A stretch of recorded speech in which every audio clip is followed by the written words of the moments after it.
تصريحات غير مسبوقة وتاريخية من مدرب منتخب تنزانيا بعد الخروج أمام المنتخب المغربي في دور 16 من بطولة كأس إفريقيا المقامة على الأراضي المغربية.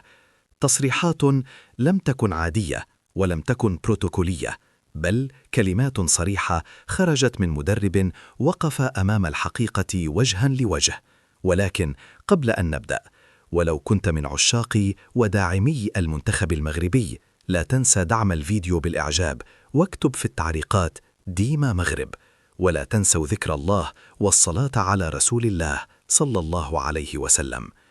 بعد نهاية المباراة التي جمعت المنتخب المغربي بمنتخب تنزانيا في واحدة من أهم مباريات ثمن النهائي كأس إفريقيا، مباراة لم تكن مجرد 90 دقيقة كرة قدم، بل كانت مواجهة بين مرحلتين، مرحلة بناء ومرحلة نضج.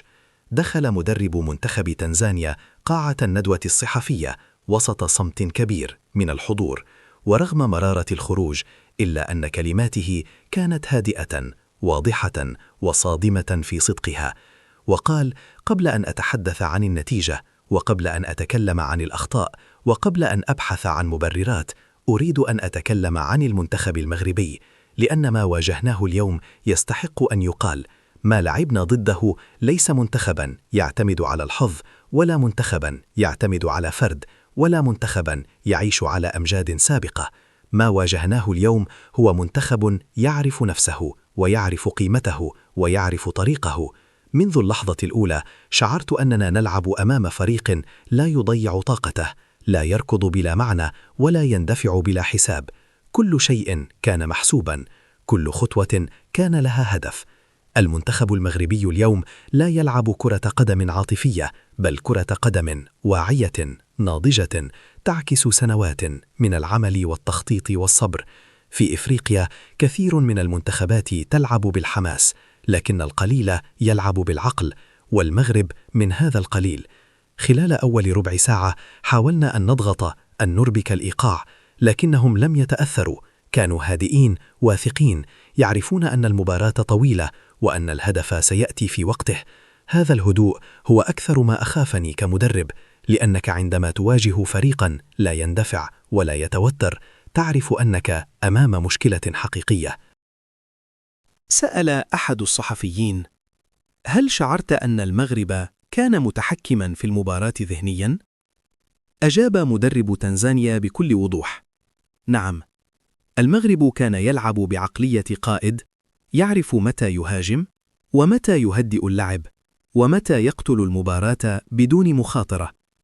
وأضاف: اللاعب المغربي لا يضيع الكرة بسهولة ولا يتخذ قرارا تحت ضغط، وهذا يأتي من خبرة اللعب في أعلى المستويات.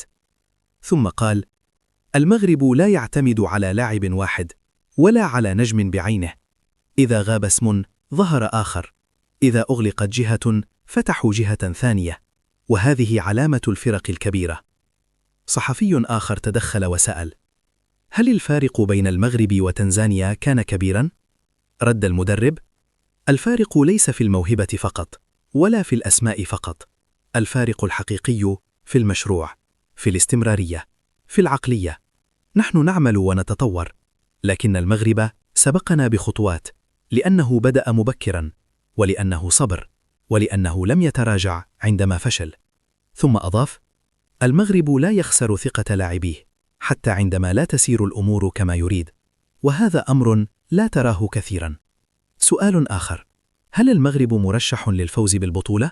ابتسم مدرب تنزانيا وقال: دعني أكون صريحا، المغرب ليس فقط مرشحا، المغرب مشروع بطل يلعب على أرضه، لكن الأهم أنه يلعب بعقلية صاحب الأرض، لا بعصبية ولا بخوف، بل بثقة. هذا الجيل تعلم من مونديال قطر، وتعلم من الضغط، وتعلم من النقد، واليوم يلعب وكأنه يقول: نحن هنا لنكمل ما بدأناه. وأضاف: المنتخب المغربي لا يخاف من أي اسم في إفريقيا، سواء كان مصر أو السنغال أو نيجيريا أو كوت ديفوار، لأنه لا يلعب على أسماء الخصوم، بل على نقاط قوتهم ونقاط ضعفهم. ثم قال: أخطر شيء في هذا المنتخب أنه ما زال جائعاً، ما زال يريد إثبات نفسه مرة أخرى، وهذا ما يجعل الطريق مفتوحاً أمامهم للذهاب بعيداً. صحفي إفريقي سأل: هل تعتبر مواجهة المغرب درساً لمنتخبك؟ أجاب المدرب: نعم، وبكل فخر. هذا درس مهم. تعلمنا كيف تدار المباريات الكبيرة، وكيف يحافظ الفريق على تركيزه طوال اللقاء. المغرب لم يلعب باستهانة، ولم يلعب بتكبر، بل لعب باحترام، وهذا ما زاد من قوته. وفي نهاية المؤتمر توقف مدرب تنزانيا لحظة، ثم قال: أريد أن أوجه رسالة أخيرة للشعب المغربي.